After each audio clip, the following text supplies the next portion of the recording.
ஓம் சாந்தி. Murali date 20/8/2025.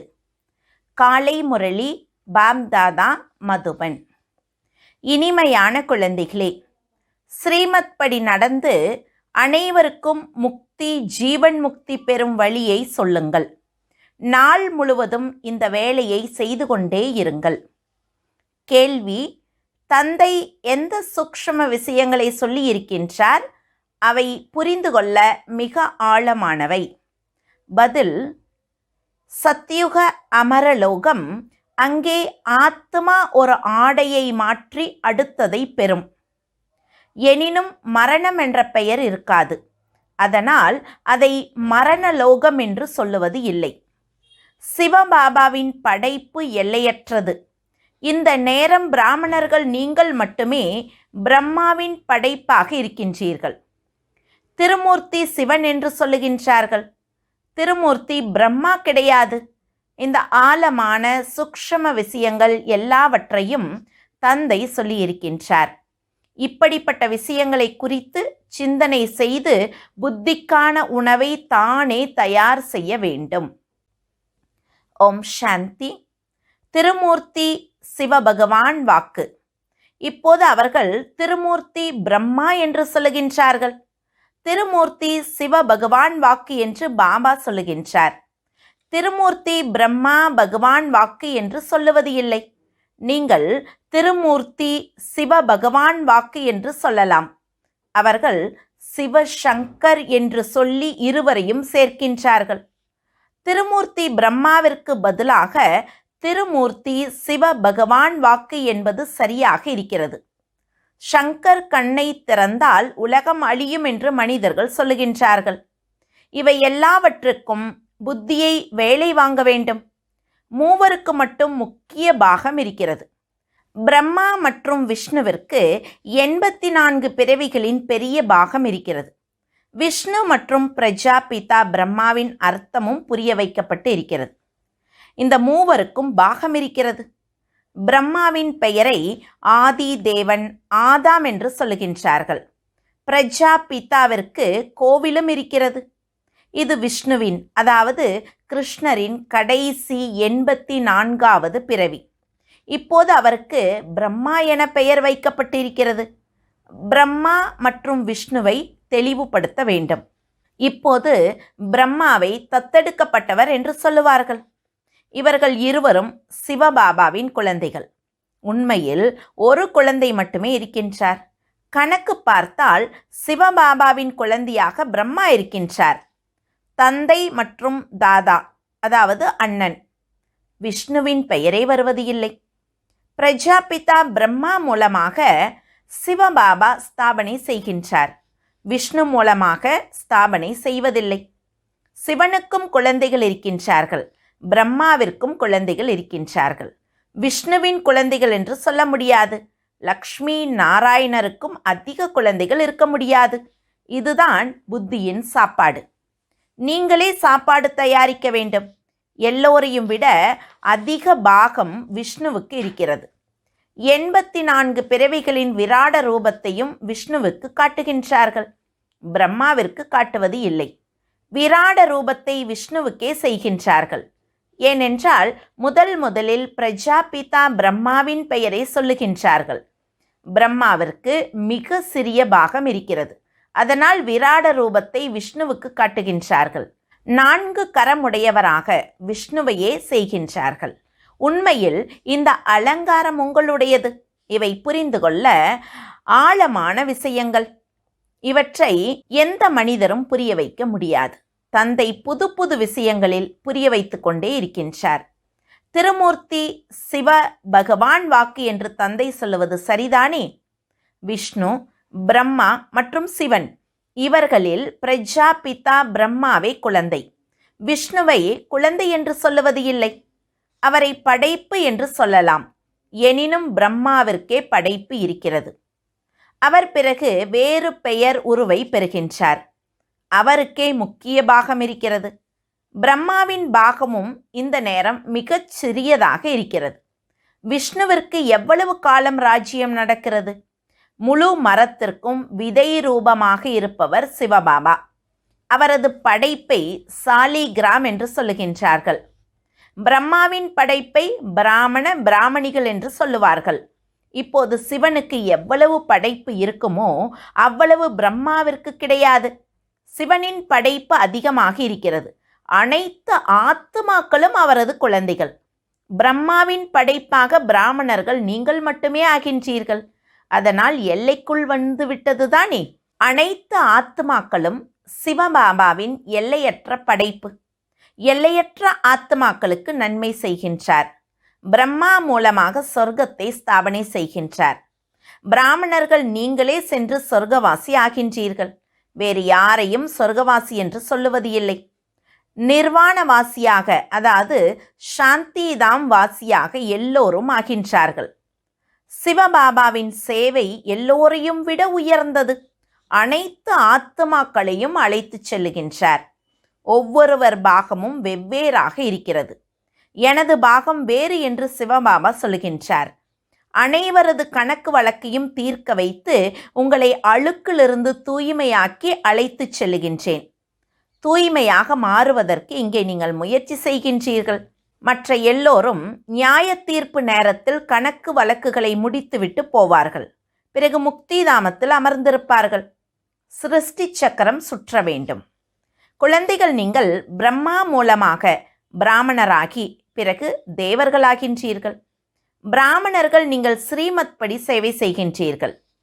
முக்தி மற்றும் ஜீவன் முக்தி பெற விரும்பினால் இப்படி பெற முடியும் என்று நீங்கள் மனிதர்களுக்கு வழி மட்டும் சொல்லுகின்றீர்கள். 2 சாவிகளும் கைகளில் இருக்கின்றன. யார் யார் முக்திக்கு செல்லுவார்கள், யார் யார் ஜீவன் முக்திக்கு செல்லுவார்கள் என்பது உங்களுக்கு தெரியும். உங்களுக்கு நாள் முழுவதும் இதே வேலைதான். ஒருவர் தானியங்களை விற்கும் தொழில் செய்தால் நாள் முழுவதும் புத்தியில் அது மட்டுமே இருக்கும்.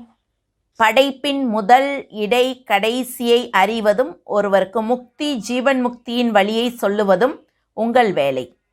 யார் இந்த தர்மத்தை சார்ந்தவர்களோ அவர்கள் வருவார்கள். அப்படி அதிக தர்மத்தை சார்ந்தவர்கள் இருக்கின்றார்கள். அவர்களை மாற்ற முடியாது. அப்படி ஆங்கில இந்திய கிறிஸ்தவர்கள் கருப்பாக இருக்கின்றார்கள். உருவம் மாறுவதில்லை, சும்மா அப்படி மாறுகிறார்கள். அதற்காக உருவம் மாறுவதில்லை. அவர்கள் தர்மத்தை மட்டும் ஏற்றுக்கொள்ளுவார்கள். சிலர் புத்த தர்மத்தை ஏற்கின்றார்கள். ஏனென்றால் தேவி தேவர் தர்மம் காணாமல் போய்விட்டது. நாங்கள் ஆதி சனாதன தேவி தேவதா தர்மத்தை சார்ந்தவர்கள் என்று சொல்ல ஒருவர் கூட இல்லை. தேவர்களின் சித்திரங்கள் வேலைக்கு வருகின்றன. ஆத்மா அழியாதது, ஒருபோதும் இறப்பதில்லை. அது ஒரு சரீரத்தை விடுத்து அடுத்ததை பெற்று பாகத்தை நடிக்கிறது. அதை மரணலோகம் என்று சொல்லுவதில்லை. அது அமர உலகம், அதாவது சத்தியுகம். ஆடை மட்டும் மாறுகிறது. இந்த விஷயங்கள் புரிந்து கொள்ள மிக சூக்ஷ்மமாக இருக்கின்றன. சாதாரண விஷயம் கிடையாது. திருமணம் நடக்கும்போது சிலருக்கு தனித்தனியாக கொடுக்கின்றார்கள், சிலருக்கு மொத்தமாக கொடுக்கின்றார்கள், சிலர் எல்லாவற்றையும் வெளிப்படையாக கொடுக்கின்றார்கள், சிலர் மூடி பெட்டிக்குள் வைத்து கொடுக்கின்றார்கள். மனிதர்கள் பல விதங்களில் இருக்கின்றார்கள். உங்களுக்கு மொத்த ஆஸ்தி கிடைக்கின்றது. ஏனென்றால் நீங்கள் எல்லோரும் மணப்பெண்கள். தந்தை மணமகன். குழந்தைகள் உங்களை அலங்கரித்து உலக ராஜ்யத்தை மொத்தமாக உங்களிடம் கொடுக்கின்றார். நீங்கள் உலகத்தின் எஜமானராகின்றீர்கள். நினைவின் விஷயமே முக்கியம். ஞானமோ மிக எளிதாக இருக்கிறது. பலம் இருந்தால் அப்பாவை மட்டும் நினைவு செய்ய வேண்டும். எனினும் சிந்தித்து பார்த்தால் நினைவு உடனே நழுவுகிறது. பாபா நினைவு மறக்கிறது என்று பெரும்பாலானோர் சொல்லுகின்றார்கள். நீங்கள் யாருக்கு புரிய வைத்தாலும் எப்போதும் நினைவு என்ற வார்த்தையை சொல்லுங்கள். யோகம் என்ற வார்த்தை தவறு. டீச்சருக்கு மாணவரின் நினைவு இருக்கும். தந்தை சுப்ரீம் சோல். ஆத்மா நீங்கள் சுப்ரீம் இல்லை, நீங்கள் பதீத்தர்கள். இப்போது தந்தையை நினைவு செய்யுங்கள். டீச்சரை, தந்தையை, குருவை நினைவு செய்ய வேண்டும். குருமார்கள் அமர்ந்து சாஸ்திரங்களை சொல்லுவார்கள், மந்திரம் தருவார்கள். இந்த தந்தையின் மந்திரம் ஒன்றுதான். அது மண்மனா பவ. பிறகு என்னவாகும்? மத்யாஜி பவ. நீங்கள் விஷ்ணுபுரைக்கு செல்லுவீர்கள். நீங்கள் எல்லோரும் ராஜா ராணி ஆக மாட்டீர்கள். ராஜா ராணி மற்றும் பிரஜைகள் இருப்பார்கள். முக்கியமானது திருமூர்த்தி. சிவபாபாவிற்கு பிறகு பிரம்மா. அவர் மனித சிருஷ்டியை, அதாவது பிராமணர்களை படைக்கின்றார். பிறகு பிராமணர்களுக்கு அமர்ந்து கற்பிக்கின்றார். இது புது விஷயம்தானே? பிராமணிகள் நீங்கள் சகோதர சகோதரிகளாக இருக்கின்றீர்கள். முதியவர்களும் நாங்கள் சகோதர சகோதரிகள் என்று சொல்லுவார்கள். இதை மனதில் உணர வேண்டும். தேவையில்லாமல் வெளியில் சொல்ல வேண்டியதில்லை. பகவான் பிரஜாபிதா பிரம்மா மூலமாக உலகை படைத்ததால் சகோதர சகோதரிகளாக இருக்கின்றீர்கள் தானே? ஒரு பிரஜாபிதாவின் குழந்தைகளாக இருப்பதால் இது புரிந்து கொள்ளும் விஷயம். நமக்கு கற்பிப்பவர் யார்? சிவபாபா. திருமூர்த்தி சிவன் என குழந்தைகள் உங்களுக்கு மிகுந்த மகிழ்ச்சி ஏற்பட வேண்டும். பிரம்மாவிற்கும் மிக குறைந்த காலமே பாகம் இருக்கிறது. விஷ்ணுவிற்கு சத்தியுக ராஜதானியில் 8 பிறவிகளின் பாகம் நடக்கிறது. பிரம்மாவிற்கு ஒரு பிறவி மட்டுமே பாகம் இருக்கிறது. விஷ்ணுவின் பாகத்தை பெரியது என்று சொல்லுவார்கள். திருமூர்த்தி சிவனே முக்கியமானவர். பிறகு பிரம்மாவின் பாகம் வருகிறது. அவர் குழந்தைகள் உங்களை விஷ்ணுபுரிக்கு அதிபராக்குகின்றார். பிரம்மாவால் நீங்கள் பிராமணனிலிருந்து தேவதையாகின்றீர்கள். அதனால் இவர் அலௌகிக தந்தை, அதாவது தெய்வீகமான தந்தை. கொஞ்ச நேரம் இவர் தந்தையாக இருக்கின்றார். இவரை இப்போது ஏற்றுக்கொள்ளுகின்றீர்கள். ஆதி தேவன், ஆதாம் மற்றும் ஏவாள் இவர்கள் இல்லாமல் உலகை எப்படி படைக்க முடியும்? ஆதி தேவன் மற்றும் ஆதி தேவி இருக்கின்றார்கள். பிரம்மாவின் பாகமும் சங்கம நேரத்தில் மட்டும் இருக்கிறது. தேவதைகளின் பாகம் அதிகமாக இருக்கிறது. சத்தியுகத்தில் மட்டும் தேவதைகள் என்று சொல்லுவார்கள். திரேதாவில் சத்திரியர்கள் என்று சொல்லுவார்கள். இப்படி மிக ஆழமான விஷயங்கள் கிடைக்கின்றன. எல்லாவற்றையும் ஒரே நேரத்தில் வர்ணனை செய்ய முடியாது. அவர்கள் திருமூர்த்தி பிரம்மா என்று சொல்லுகிறார்கள். சிவனை நீக்கிவிட்டார்கள். நாம் பிறகு திருமூர்த்தி சிவன் என்று சொல்லுகின்றோம். இந்த சித்திரங்கள் எல்லாம் பக்தி மார்க்கத்தை சார்ந்தவை. பிரம்மா மூலமாக பிரஜைகளை படைக்கின்றார். பிறகு நீங்கள் தேவதையாகின்றீர்கள். விநாச நேரத்தில் இயற்கை பேரழிவுகளும் வரும். விநாசம் நடந்தே ஆக வேண்டும். கலியுகத்திற்கு பிறகு சத்தியுகம் வரும். இவ்வளவு சரீரங்கள் அனைத்தும் அழிய வேண்டும். எல்லாம் நடைமுறையில் நிகழ வேண்டும். கண்களை திறந்தால் மட்டும் அப்படியாக முடியாது. சொர்க்கம் எப்போது மறையுமோ அப்போது நிலநடுக்கம் போன்றவை ஏற்படும். அந்த நேரமும் சங்கர் கண் சிமிட்டினாரா என்ன? துவாரகை மற்றும் இலங்கை நீருக்கடியில் சென்றதாக சொல்லுகின்றார்கள். அதாவது மகா விநாசம் வரும்போதெல்லாம் சங்கர் கண்ணை மூடி திறந்தார். அதனால தான் இப்படி நடக்குது அப்படின்னு எல்லாம் சொல்கிறாங்க பக்தியில். பாபா கேட்குறாரு, அப்படியெல்லாம் நடந்திருந்ததா என்ன? கல் புத்தியுடையவர்களை தங்க புத்தியுடையவர்களாக மாற்ற நான் வந்திருக்கின்றேன் என்று இப்போது தந்தை புரிய வைக்கின்றார். ஹே பதீத்த பாவனரே, வாருங்கள், வந்து தூய்மையான உலகை உருவாக்குங்கள் என்று மனிதர்கள் அழைக்கின்றார்கள். எனினும் இப்போது இருப்பது கலியுகம். பிறகு சத்தியுகம் வரும் என்பதை புரிந்து கொள்ளவில்லை. குழந்தைகள், நீங்கள் மகிழ்ச்சியில் நடனமாட வேண்டும். பாரிஸ்டர் போன்ற தேர்வில் பாஸ் ஆனால் நான் பணம் சம்பாதிப்பேன், வீடு கட்டுவேன், இதை செய்வேன் என மனதில் நினைப்பார்கள் தானே? அப்படி இப்போது நீங்கள் உண்மையான வருமானத்தை சம்பாதிக்கின்றீர்கள். சொர்க்கத்தில் உங்களுக்கு எல்லாமே புதிய பொருட்களாக கிடைக்கும். சோமநாதர் கோவில் என்னவாக இருந்தது என்பதை எண்ணி பாருங்கள். ஒரு கோவில் மட்டும் இருந்திருக்காது. அந்த கோவிலுக்கு 2500 வருடங்கள் ஆகிவிட்டன. கோவில் கட்ட நேரம் பிடித்திருக்கும் தானே? பூஜையெல்லாம் செய்திருப்பார்கள். அதற்கு பிறகு அவர்கள் வந்து கொள்ளையடித்து சென்றார்கள். உடனே வந்திருக்க மாட்டார்கள். நிறைய கோவில்கள் இருந்திருக்கும். பூஜை செய்வதற்கு கோவில்களை கட்டியிருப்பார்கள். தந்தையை நினைவு செய்து செய்து நாம் பொன்னுலகத்திற்கு செல்லுவோம் என்பது இப்போது உங்களுக்கு தெரியும். ஆத்மா பவித்திரமாக ஆகும். முயற்சி செய்ய வேண்டும். முயற்சி இல்லாமல் வேலை நடக்காது. நொடியில் ஜீவன் முக்தி என்று சொல்லுகின்றார்கள். எனினும் அப்படியே ஒன்றும் கிடையாது.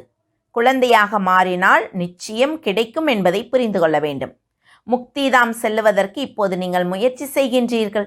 தந்தையின் நினைவில் இருக்க வேண்டும். நாளுக்கு நாள் தந்தை குழந்தைகள் உங்களை தெளிந்த புத்தியுடையவராக மாற்றுகின்றார். உங்களுக்கு மிக மிக ஆழமான விஷயத்தை சொல்லுகின்றேன் என்று தந்தை சொல்லுகின்றார். ஆத்மாவும் புள்ளியாக இருக்கிறது, பரமாத்மாவும் புள்ளியாக இருக்கின்றார் என்பதை ஆரம்பத்தில் சொல்லவில்லை. இவற்றை ஏன் முதலில் சொல்லவில்லை என்று கேட்கின்றார்கள். நாடகத்தில் இருக்கவில்லை. ஆரம்பத்திலேயே இவற்றை உங்களுக்கு சொல்லியிருந்தால் உங்களால் புரிந்து கொள்ள முடியாது. மெல்ல மெல்ல புரிய வைத்து கொண்டே இருக்கின்றார். இது ராவண ராஜ்யம். ராவண ராஜ்யத்தில் எல்லோரும் தேக அபிமானிகளாக ஆகின்றார்கள். சத்தியுகத்தில் ஆத்ம அபிமானிகளாக இருப்பார்கள்.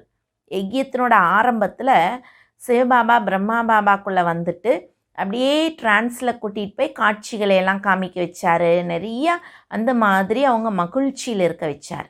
ஆரம்பத்தில் ஆத்மாவும் புள்ளி பரமாத்மாவும் புள்ளிங்கிற விஷயத்த சொல்ல மெல்ல மெல்ல தான் சொல்ல ஆரம்பித்தார். அதைத்தான் பாபா சொல்கிறாரு, ஆரம்பத்திலேயே சொல்லிட்டோம் அப்படின்னா இது உங்களுக்கு புரிஞ்சிருக்க முடியாது. ராவண ராஜ்யத்தில் எல்லோரும் தேகாபிமானி ஆகின்றார்கள். சத்தியுகத்தில் ஆத்ம அபிமானிகளாக இருப்பார்கள். தான் ஆத்மா என்பது அங்கே தெரியும். தனது சரீரம் பெரியதாகிவிட்டது, இப்போது இதை விடுத்து சிறியதை பெற வேண்டும் என்பது தெரியும். ஆத்மாவின் சரீரம் முதலில் சிறியதாக இருக்கும், பிறகு பெரியதாகிறது. இங்கே ஒவ்வொருவருக்கும் ஒவ்வொரு வித ஆயுள் இருக்கிறது. ஒருவருக்கு அகால மரணம் ஏற்படுகிறது, சிலருக்கு 125 வருடங்கள் வரை ஆயுள் இருக்கிறது. அதனால் தந்தையிடமிருந்து ஆஸ்தி பெற உங்களுக்கு அதிக மகிழ்ச்சி இருக்க வேண்டும் என்பதை தந்தை புரிய வைக்கின்றார். கந்தர்வ விவாகம் செய்து கொண்டோம் என்பது ஒன்றும் மகிழ்ச்சியான விஷயமில்லை, இது பலவீனம். குமாரி ஒருவர் நான் பவித்திரமாக இருக்க விரும்புகின்றேன் என்று சொன்னால் யாரும் அடிக்க முடியாது. ஞானம் குறைவாக இருப்பதால் பயப்படுகின்றார்கள். சிறிய குமாரியையும் யாராவது அடித்து இரத்தம் வந்தால் அதை போலீஸில் புகார் செய்தால் அவருக்கும் தண்டனை கிடைக்கும். விலங்குகளையும் யாராவது அடித்தால் அதற்கும் கேஸ் போட முடியும், அதற்கும் தண்டனை இருக்கிறது. குழந்தைகள் உங்களையும் அடிக்க முடியாது, குமாரரையும் அடிக்க முடியாது. அவர் தனக்கு சம்பாதிக்க முடியும், சரீர நிர்வாகம் செய்ய முடியும். வயிறு ஒன்றும் அதிகம் சாப்பிடாது. ஒருவர் வயிற்றுக்கு 4-5 ரூபாயும் ஒருவர் வயிற்றுக்கு 400-500 ரூபாயும் செலவழிக்கின்றார். பைசா அதிகம் இருந்தால் பேராசை வருகிறது. ஏழைகளிடம் பைசா இல்லாததால் பேராசையும் இல்லை. அதாவது யஜ்யத்தில் கந்தர்வ விவாகம், குமார் குமாரியாக இருந்துட்டே அவங்க திருமணங்கிற பந்தத்துக்குள்ளே போயிட்டு மீண்டும் பவித்திரமாக இருப்பாங்க. அதுக்கு பாபா புரிய வைக்கிறாரு, நம்ம தூய்மையாக இருப்போம், திருமணம் செஞ்சுக்க மாட்டோம் அப்படின்னா யாரும் அடிக்க முடியாது. அப்படி அடித்தா நம்ம போலீஸில் சொல்லி கேஸ் கூட போட முடியும் அப்படிங்கிறார். குமாரர்கள்னால் தனிச்சிருந்து சம்பாதிச்சு சாப்பிட முடியும். அதனால் பயமும் பலகீனமும் வர்றதுனால தான் அவங்க அப்படி திருமணம் செஞ்சுக்கிறாங்க. அது கூட தவறுதான்னு பாபா புரிய வைக்கிறாங்க. அவர் காய்ந்த ரொட்டியிலும் மகிழ்ச்சியாக இருப்பார். குழந்தைகள் அதிகமாக சாப்பிடுவதற்கு முக்கியத்துவம் கொடுக்கக்கூடாது, நன்றாக சாப்பிட வேண்டும் என்று ஆசைப்படக்கூடாது. அங்கே நமக்கு என்னதான் கிடைக்காது என்பது உங்களுக்கு தெரியும். சத்தியத்தில் அவ்வளோ கிடைக்க போகுது. எல்லையற்ற அரச பாக்கியம், எல்லையற்ற சுகம் கிடைக்கும். அங்கே எந்த வியாதியும் வராது. ஹெல்த், வெல்த், ஹாப்பினஸ் எல்லாம் இருக்கும். முதியவர்களும் அங்கே நன்றாக இருப்பார்கள், மகிழ்ச்சி இருக்கும், எந்த சிரமமும் இருக்காது. பிரஜைகளும் அப்படியாவார்கள். அதற்காக பிரஜையானாலும் பரவாயில்லை என்பது கூடாது. பிறகு இங்கிருக்கும் காட்டுவாசிகளைப் போல ஆவீர்கள். சூரிய வம்ச லக்ஷ்மி நாராயணர் ஆக வேண்டுமென்றால் அவ்வளவு முயற்சி செய்ய வேண்டும். நல்லது. இனிமையிலும் இனிமையான காணாமல் போய் கண்டெடுக்கப்பட்ட செல்ல குழந்தைகளுக்கு தாய் தந்தை பாப் தாதாவின் அன்பு நினைவுகள் மற்றும் காலை வணக்கம். ஆன்மீக குழந்தைகளுக்கு ஆன்மீக தந்தையின் நமஸ்காரம். ஆன்மீக தந்தைக்கு ஆன்மீக குழந்தைகளின் அன்பு நினைவுகளும் நமஸ்காரமும். தாரணைக்கான முக்கிய சாரம். முதல் பாயிண்ட், நாம் பிரம்மாவின் புதிய படைப்பு. நமக்குள் சகோதர சகோதரிகள் என்பதை மனதில் உணர வேண்டும். அதை வேறு யாருக்கும் சொல்ல வேண்டியது அவசியமில்லை. நமக்கு சிவபாபா கற்பிக்கின்றார் என்ற மகிழ்ச்சியில் எப்போதும் இருக்க வேண்டும். இரண்டாவது பாயிண்ட், உணவு பானத்திற்கு அதிக முக்கியத்துவம் கொடுக்க வேண்டாம். பேராசையை விலக்கி எல்லையற்ற ராஜ்ய பாக்கியத்தின் சுகத்தை நினைவு செய்ய வேண்டும். வரதானம், அநேகவித இல்லறத்திலிருந்து துறவரம் பெறும் மோகமற்ற நினைவு சொரூபம் ஆகுக. சுயத்தின் இல்லறம், தெய்வீக குடும்பத்தின் இல்லறம், சேவையின் இல்லறம், எல்லைக்குட்பட்ட பிராப்திகளின் இல்லறம், இந்த எல்லாவற்றிலிருந்தும் நஷ்டமோக ஆவதற்கு, அதாவது விலகி இருப்பதற்கு பாப் தாதாவின் அன்பு ரூபத்தை முன்னால் வைத்து நினைவு சொரூபம் ஆகுங்கள். நினைவு சொரூபம் ஆவதால் தானாகவே நஷ்டமோக ஆவீர்கள். இல்லறத்திலிருந்து துறவரம் பெறுவது என்றால் நான் என்பதை முடித்து மோகமற்றவர் ஆவது. இப்படி மோகமற்றவராக மாறும் குழந்தையே நீண்டகால முயற்சியால் நீண்டகால பலனை பெறுவதற்கு அதிகாரி ஆவார். ஸ்லோகன்: தாமரை மலரைப் போல விலகியிருந்தால் பிரபுவின் அன்பு கிடைத்து கொண்டே இருக்கும். அவ்யக்த சைகை: சகஜ யோகி ஆக வேண்டுமென்றால் பரமாத்ம அன்பின் அனுபவி ஆகுங்கள். யார் நம்பர் 1 விட்டில் பூச்சியோ அவருக்கு சுயத்தின், அதாவது இந்த தேக உணர்வின், இரவு பகலின், பசி தாகத்தின், தனது சுக சாதனங்களின், ஓய்வின் எந்த விஷயத்தின் ஆதாரமும் இருக்காது. அவர்கள் எல்லாவித தேக நினைவையும் மறந்திருப்பார்கள். அதாவது நிரந்தரமாக தீபத்தின் அன்பில் கலந்திருப்பார்கள். தீபம் எப்படி ஜோதி சொரூபமாக இருக்கிறதோ, லைட் மைட் சொரூபமாக இருக்கிறதோ, அப்படி தீபத்திற்கு சமமாக தானும் லைட் மைட் சொரூபம் ஆவார்கள். ஓம் சாந்தி.